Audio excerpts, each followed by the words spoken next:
సూరత్ లో జరిగిన భారీ అగ్ని ప్రమాదానికి సంబంధించిన డీటెయిల్స్ చూద్దాం. నగరంలోని రాజ్ టెక్స్టైల్స్ మార్కెట్ లో భారీగా మంటలు చెలరేగాయి. మొదట గ్రౌండ్ ఫ్లోర్ లో మొదలైన మంటలు చూస్తుండగానే 8 అంతస్తులకు విస్తరించాయి. దీంతో ప్రమాద తీవ్రత మరింత పెరిగింది.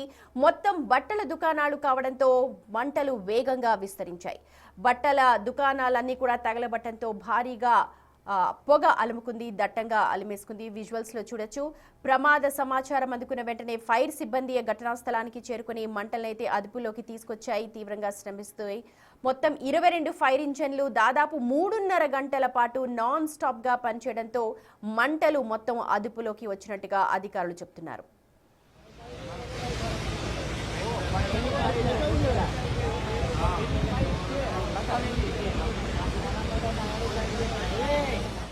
గ్రౌండ్ ఫ్లోర్ లో షార్ట్ సర్క్యూట్ కారణంగా మంటలు చెలరేగినట్టు ప్రాథమికంగా అంచనా వేస్తున్నారు.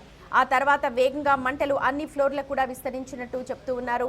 ప్రస్తుతమైతే మంటలు పూర్తిగా అదుపులోకి వచ్చాయని, ఈ ప్రమాదంలో ఎవరికి ఎలాంటి ప్రాణ నష్టం జరగలేదు అంటున్నారు అధికారులు.